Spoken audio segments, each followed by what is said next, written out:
இருங்க நானே கூப்பிட்றேங்க. ஏங்க இப்படி பண்ணுறீங்க? ஆனால் உண்மையிலே வந்து ஒரு காலத்தில் வந்து எல்லாமே ஸ்டாண்டப் காமெடி பண்ணுவாங்க. ஸ்டாண்டப் காமெடி பண்ணால் கால் வலிக்கன்னு சிட்டிங் காமெடி பண்ணி உக்காந்துக்கிட்டு அண்ணன் பண்ணார் பல பட்டிமன்றம். இந்த படம் வந்து அவர் வைக்க போகிறாங்க ரசிகர் மன்றம். அவர் வேறு யாருமே இல்லை, அண்ணன் திண்டுக்கல் லியோனி தான். அதுக்கு முன்னாடி இன்னொரு விஷயம் சொல்லிடுறேன் சார். சன்னி லியோனிக்கும் திண்டுக்கல் லியோனி அண்ணனுக்கும் ஒரு வித்தியாசம் இருக்குது. என்ன தெரியுமா? கிளாமராக இருந்தால் அது சன்னி லியோன், ஹியூமராக இருந்தால் ஒரு திண்டுக்கல் லியோனி. அண்ணன் அவர்களை வருக வருக நான் மேடைக்கு வைக்கிறேன். வாங்க, நீங்கள் வரலான்னு அத்தை நான் பேசிக்கிறேன். Thank you thank you.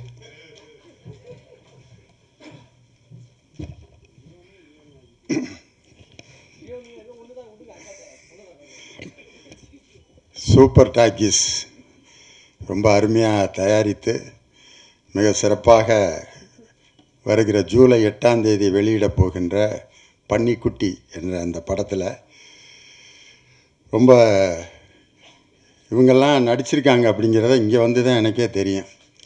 காரணம், என் காட்சியில் ஒரு குறிப்பிட்ட ஆட்களோடு தான் நான் நடித்தேன். கிட்டத்தட்ட ஒரு 4 ஆண்டுகளுக்கு முன்னாடி ஷூட் பண்ண படம் இன்றைக்கி ரிலீஸ் ஆகிறதுங்கிறது ஒரு பெரிய மகிழ்ச்சிக்குரிய ஒரு விஷயம். இந்த படத்தில் வந்து 21 வருஷத்துக்கு முன்னாடி கங்கா கௌரிங்கிற ஒரு படத்தில் வடிவேலுக்கும் அருண் விஜய்க்கும் அப்பாவாக நடித்தேன் ஒரு கேரக்டரு. அதுக்கு பிறகு எத்தனையோ பட வாய்ப்புகள் வந்தது. சிவாஜி படத்தில் சூப்பர் ஸ்டாருக்கு மாமனாராக நடிக்கக்கூடிய கேரக்டர்லாம் வந்தது. அப்போ ஸ்கூலில் நான் ஒரு ஆசிரியராக இருந்தனால சினிமாவில் நடிக்கிறதுக்கு எனக்கு லீவு கொடுக்க மாட்டேன்ட்டாங்க.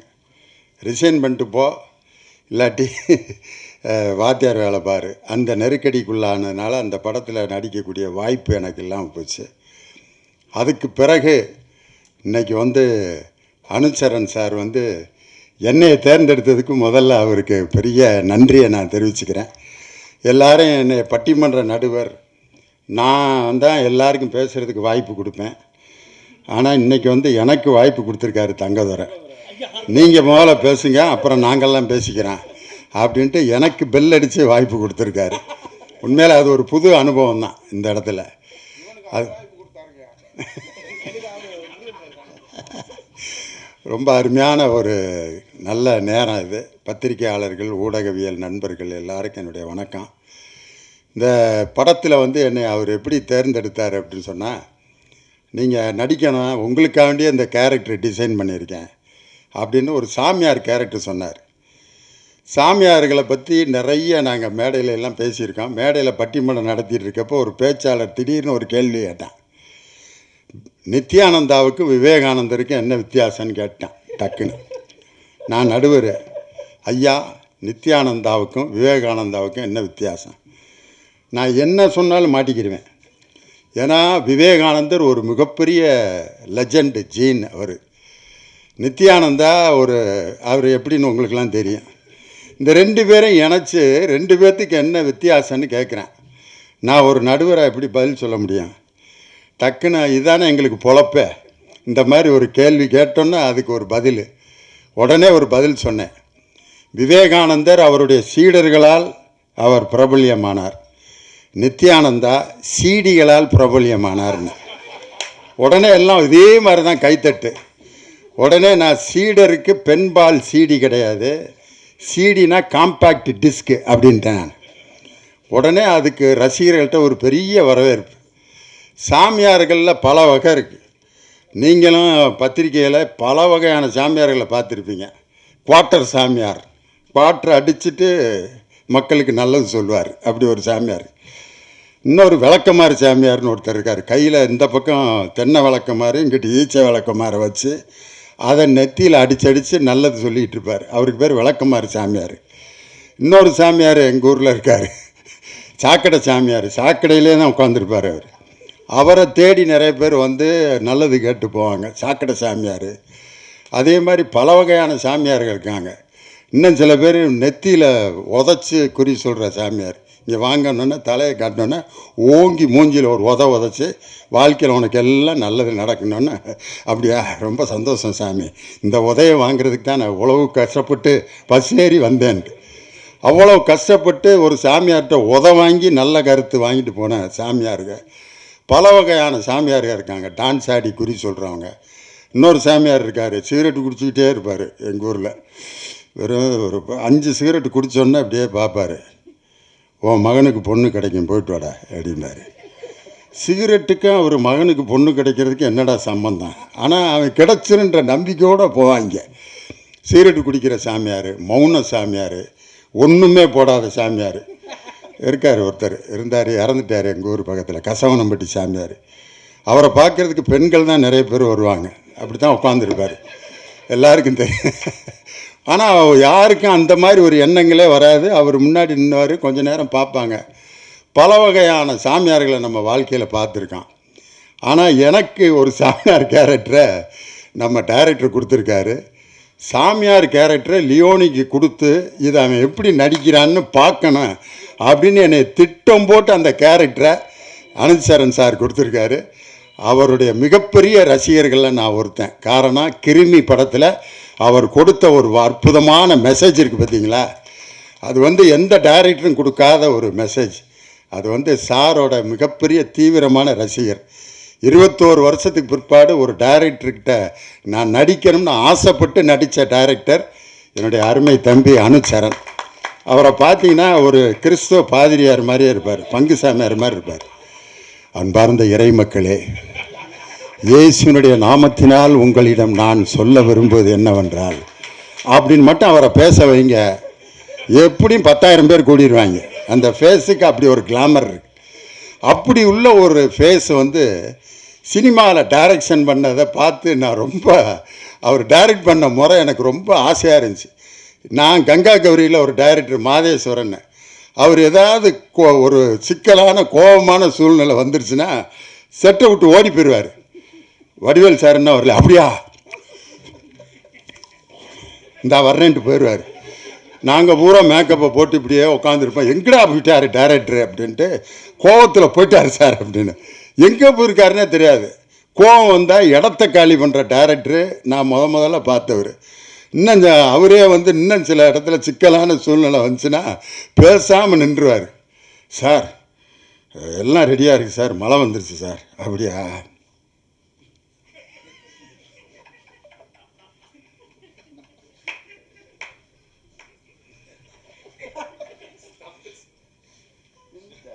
இப்படியே நிற்பார். என்னடா சொல்ல போகிறாருன்னு நான் வடிவேல்லாம் வாயை பார்த்துட்டே இருப்பான். அப்போ வடிவேல் சொல்கிறார், என்ன நடுமுதுகில் தீப்பிடிச்ச மாதிரில இருக்கார் டைரக்டரு, என்ன ஆச்சு அப்படின்ட்டு. அவர் சொன்ன உதாரணம் பாருங்கள், நடுமுதுகில் தீ பிடிச்சா எப்படி இருக்கும், அதை அணைக்கவும் முடியாது, ஒன்றும் செய்ய முடியாது. நடுமுதுகில் தீ பிடிச்ச மாதிரி டைரக்டர் இருக்காரு, என்ன இல்லையோன்னு என்ன நினைக்கிறாரு அப்படின்ட்டு ஒரு 15 நிமிஷம் கழித்து அதுக்கப்புறம் ஒரு முடிவு சொல்லுவார். அப்படி ஒரு டைரக்டர்கிட்ட நடித்தேன் நான். அதுக்கப்புறம் காதலர் தினம்னு ஒரு படத்தில் கதிர் சார் அவருடைய டைரக்ஷனில் நடித்தேன் நான். அதில் எனக்கு பட்டிமன்ற நடுவராக தான் கேரக்டரு. அது பெங்களூர் சென்ட் ஜான்ஸ் காலேஜ் ஆடிட்டோரியத்தில் எடுத்தாங்க. அதில் நான் நடுவர். ஒரு அணியில் விஷால் குணால் அவர் ஒரு அணித்தலைவர், இன்னொரு அணித்தலைவர் சின்னி ஜெயந்த். கல்லூரி காதல் சுகமானதா சுமையானதா, நான் நடுவர். அதில் குணால் பேசுகிறப்ப சோனாலி பிந்திரே கதாநாயகி உள்ளே வருவாங்க. அவர் பேசுகிறத பார்த்துட்டு இம்ப்ரெஸ் ஆகி லவ் பண்ணுவாங்க. இதுதான் அந்த காட்சி. கிட்டத்தட்ட 11 நாள் எடுத்தார் அந்த ஒரு 3 நிமிஷ காட்சியை. ஸ்ரீராம் சார் கேமராமேன் எப்படி உயிர் எடுத்திருப்பாருன்னு யோசனை பண்ணி பாருங்கள். இங்கிட்டு திரும்பினோன்னே நோ நோ நோ நோ திரும்ப அப்படின்னு. உண்மையிலே எனக்கு பட்டிமன்றம்னா ஒரு 6 மாதத்துக்கு பேசவே கூடாதுங்கிற நிலைமைக்கு ஆளாயிட்டேன் நான். ஒரே வசனத்தை 200 தடவை பேசியிருந்தால் எவ்வளோ கஷ்டப்பட்டுருப்பேன் யோசனை பண்ணி பாருங்கள். நாங்களாம் ஸ்கிரிப்டே இல்லாமல் ஸ்பான்டேனியஸாக பேசுகிறவங்க. என்கிட்ட ஒரு வரியை 200 தடவை திருப்பி சொல்ல வச்சு நடித்து, அது ஏன் அந்த நிலைமைக்கு அப்படி எடுத்தாங்களோ அந்த படம், அந்த காட்சி படத்தில் வரவே இல்லை.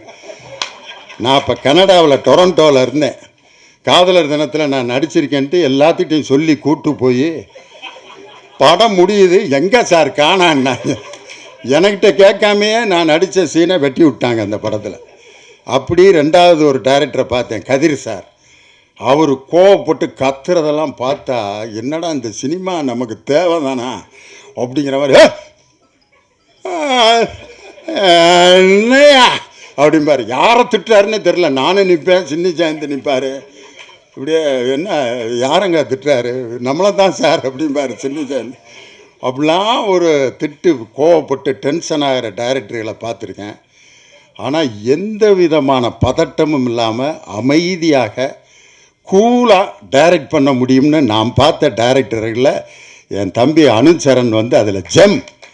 உண்மையில் என்னுடைய திறமை அப்படியே எக்ஸ்ட்ராக்ட் பண்ணதில் என்னை இன்னொரு தடவை நடிக்க சொல்கிறதுக்கு சங்கடப்படுவார். சார் அது நல்லா தான் சார் இருந்துச்சு, இன்னொரு தடவை இன்னொன்று பண்ணிங்கன்னா நல்லாயிருக்கும், அதை ஒரு 3 இது எடுத்துக்கிட்டு எது நல்லதோ அதை வச்சுக்கிறேன் சார்ம்பார். அது நல்லா இல்லைன்னு சொல்லவே மாட்டார். நீங்கள் செஞ்சது நல்லா இல்லை சார் அப்படின்னு சொன்னால் நான் ஒரு மாதிரி நினச்சிருவேன்ட்டு இன்னும் ஒரு 2-3 இதை எடுத்துக்கிறேன் சார், அதில் எது நல்லதோ அதை வச்சுக்கிறேன் சார் அப்படிம்பார். அந்த மாதிரி அவர் கூட ஒர்க் பண்ண ஒரு பெரிய அனுபவம், ஒரு வரலாற்று சிறப்புமிக்க அனுபவம்.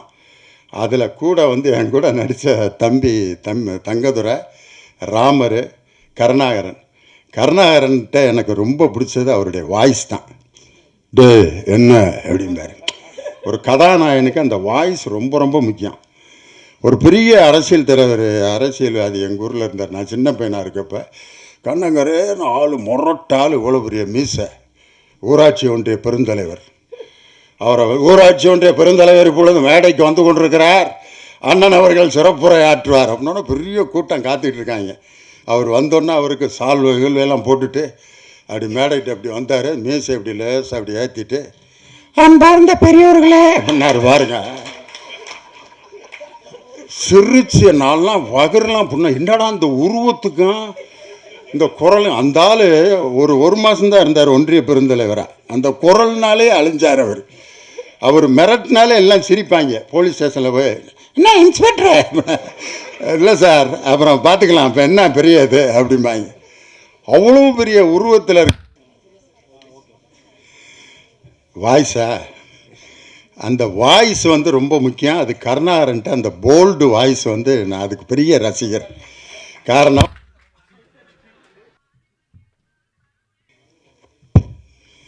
கருணாகரனை பற்றி பேசுகிறப்ப 2 தடவை கரண்ட்டு கட்டு. கண்டிப்பாக அந்த படம் கருணாகரனுக்கு பெரிய பிரேக் அமையும்னு நான் நம்புகிறேன். இளையராஜா இசையமைக்கும் போது அன்னைக்கிளி உன்னை தேடுதேன்னு முதல் லைன் பாடினோடனே கரண்ட்டு கட்டாச்சு. அதனால் கருணாகரன் ஹீரோவை பற்றி பேசும்போது 2 தடவை கரண்ட்டு கட்டாயிருக்கிறதுனால இது டபுள் ஹிட் ஆகும் கருணாகரனுக்கு. அதனால் தம்பியை நான் மனமாற நான் வாழ்த்துக்கிறேன். அந்த வாய்ஸ் எனக்கு ரொம்ப பிடிக்கும். அதே மாதிரி அந்த ஒரு மொழி இருக்குது பார்த்தீங்களா, அது பல வகையான ஒரு மெசேஜை சொல்கிற மொழி. அது போலீஸ் ஸ்டேஷனில் முழிச்சா திருட்டு மொழி மாதிரி இருக்கும், லவ்வருக்கு முன்னாடி முழிச்சா அசடு வெளியிற மொழியாக இருக்கும்.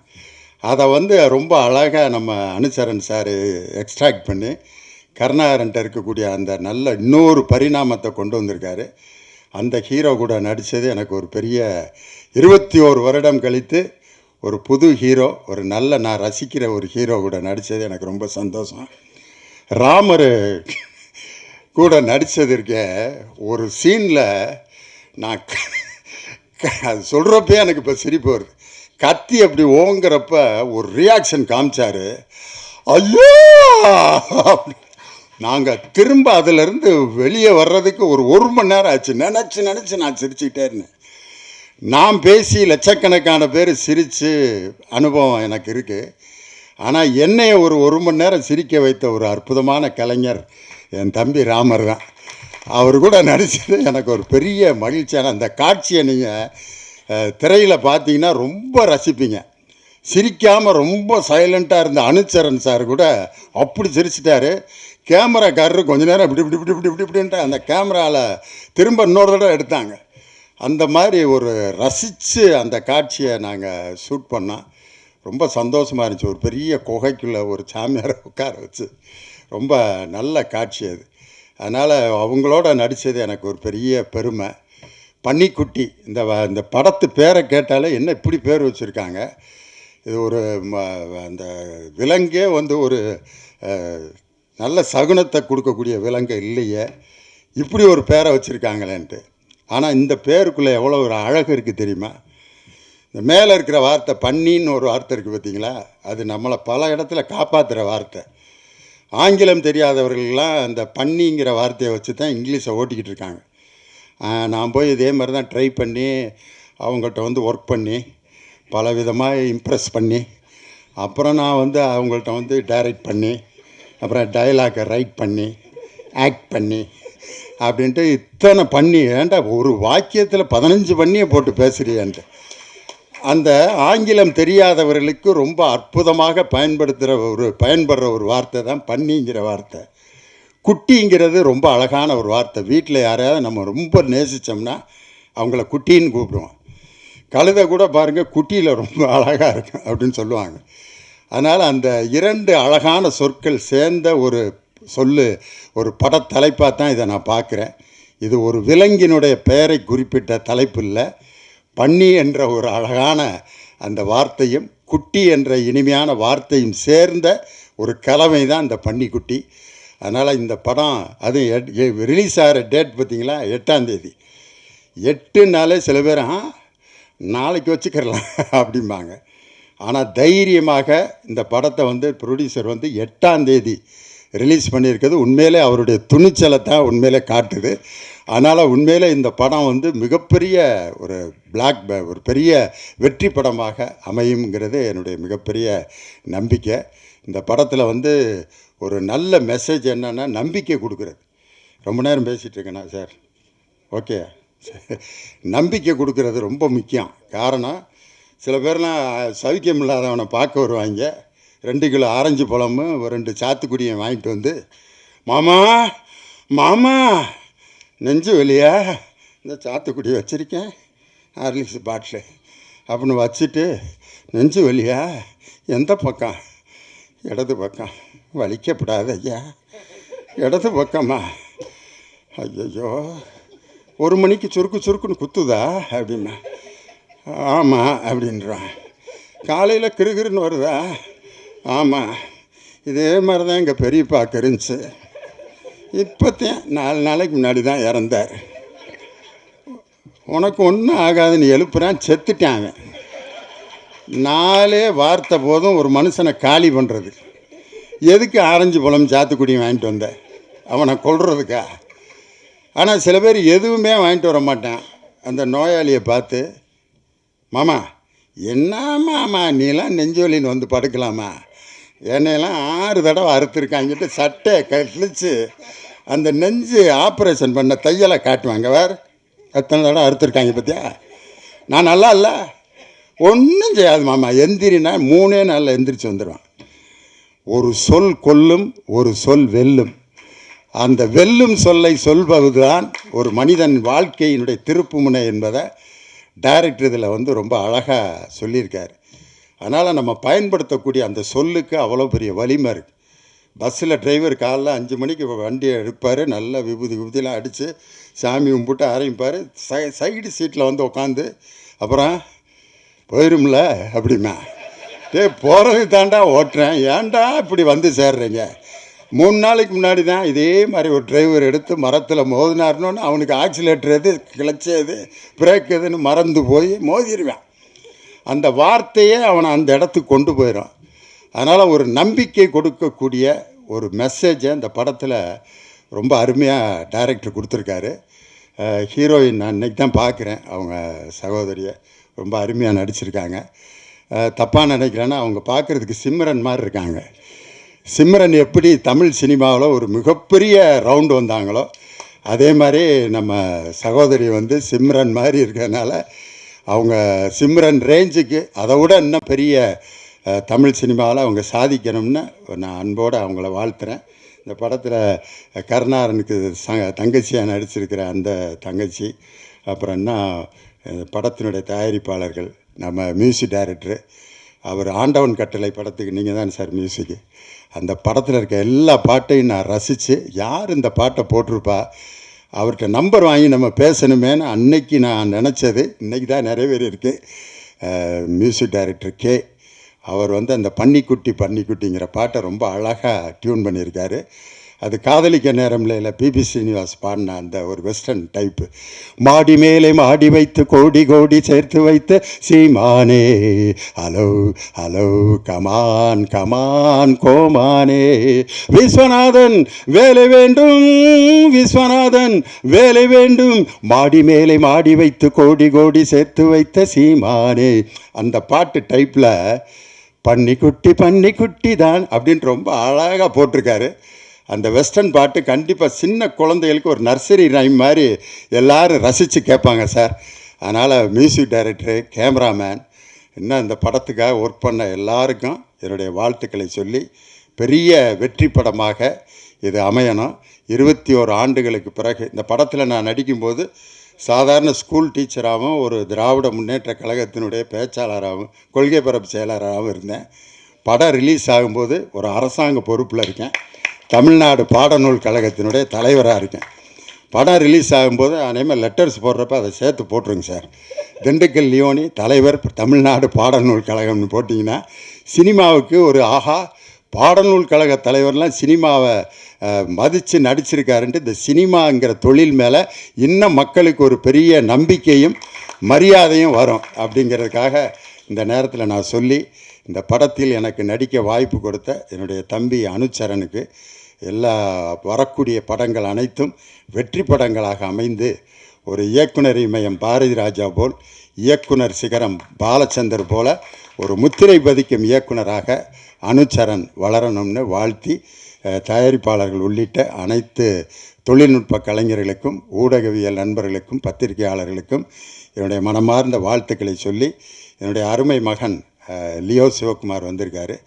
அவர் நடித்த அழகிய கண்ணேன்னு ஒரு படம் தயார் நிலையில் இருக்குது. அந்த படம் விரைவில் வெளியாக போகுது.